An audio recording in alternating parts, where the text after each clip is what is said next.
Hello and blessed solstice, lovely coveners.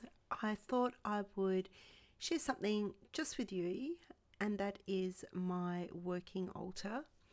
I love to take pictures of my altar, but I rarely show it when it's actually working, unless, of course, I've dismantled it.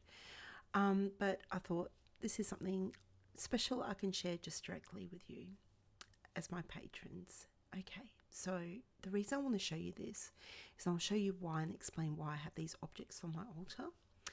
To begin with, it's the waxing time here in the southern hemisphere. It's Yule, so the sun is beginning to wax after this night, which is of course the longest night. So the things that I've placed here are the things that I want to grow, so they've been placed here with intention. In that white bowl, that's my prosperity bowl, so that's something I'm always giving energy to. Right next to that, that's my star goddess candle.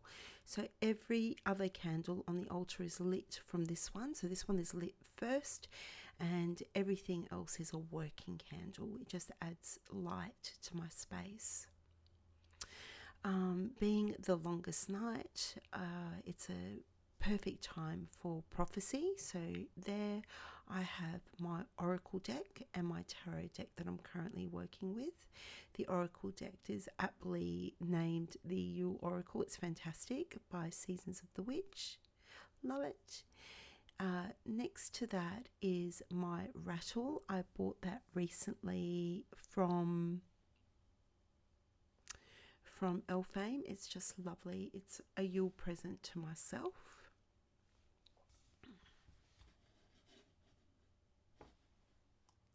And continuing on with the theme of rejuvenation and rebirth, I have my Rose of Jericho. I've given her some water. Her leaves are just starting to come alive, and I just love this beautiful magical plant that can be reborn. And again, I love working with plant energy.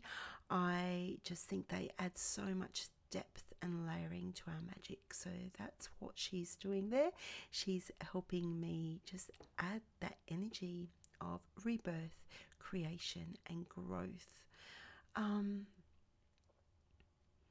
Plant magic is something I'm going to go into a little bit deeper later on, particularly with protection work as well, but we can use them for anything. And in this instance, as I said, it's all about rebirth and renewal. The altar will stay working for quite a few days as well, so it's more than just this evening. Now you can see my beautiful talisman. So this is from the Witch's Bounty. I'm currently subscribed to them. I have quite a few things actually from some of their subscriptions here, but their jewelry I just find just incredible. So this talisman, because it's meteorite, to me it represents just that kind of shooting for the stars, that wishing upon a star. Inspiration, but also momentum and I guess it's fire and air element together, and I love working with those sorts of energy. So that talisman, again, it's sitting upon my altar, just absorbing that energy of Yule. I have decorated the space with lots of crystals because obviously it's the earth element and it is earth season here in the southern hemisphere. So again, just kind of reflecting that the environment around us upon this liminal space. And there you can also see my beautiful silver chalice. I'm really happy with this. I actually found this at a flea market not too long ago, and that's there because I've performed colour and of course a 3-soul alignment after opening the way. So they're the first things that I do once I light my star goddess candle. So as I said earlier, Yule is a time of when we want to be setting our intentions, I guess planting those seeds of growth. But it's also, I believe, a time to show our gratitude And one thing I like to do upon my altar is also light a candle that represents just the things that I'm grateful for, the gift of the very life that I have been blessed with, because it is so fleeting and so magical.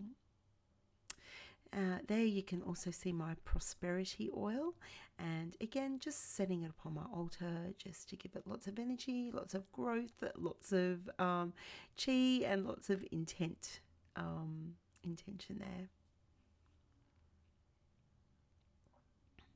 So this is the green candle that I've lit for it's my gratitude candle. Grateful for my friends and my family and my health and my beloveds, and also the path that I find myself on. In the background there you can see a plaque of the Oak King, and that was from the Witch's Moon subscription box, which I'm no longer subscribed to, not because of any other reason really, except that I just have enough stuff. But if you're a beginner witch and you want to acquire some really good quality items that are not mass produced, then yeah, I do recommend it. But I guess there just comes a point where you have enough, and I certainly have more than enough. So I have a few things that I've really treasured from them, but I certainly don't need much more. So I've unsubscribed from that one, but I am still subscribed to the jewelry, which is, I think, Witch's Bounty. I absolutely love their jewelry. Okay, so tonight I've also been doing some tasseomancy, which is tea leaf reading, and here is my beautiful little pot, just brewing up my tea, and I did enjoy a cup. I won't share the actual reading with you here, but again, as I said earlier, this stuff will remain now on my altar, and I will do this a few times over the next, say, 3 or 4 days. The turning of the wheel, it's not just like an eve or on that day event or a 3-day event, as say we approach an SBAT. It is a season. So I'll be working with this energy, with this planting of intentions. I have lots of things I want to be creating and growing. One of them is a servitor as well, working with that earthly energy and protective magic. I'll share a little bit about that moving forward with you also, particularly ward setting. But I will be making the most of that energy, and I do suggest you do the same.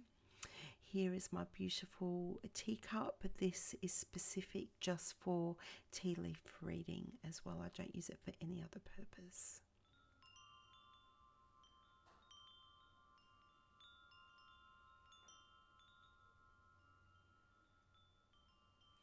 And look, that's it for me today. I hope you enjoyed having a little tour of my working altar. I really look forward to sharing more of this sort of stuff with you. Let me know what you think. And again, blessed Yule. Take care of yourselves. Take care of the ones that you love. And I look forward to catching up with you soon.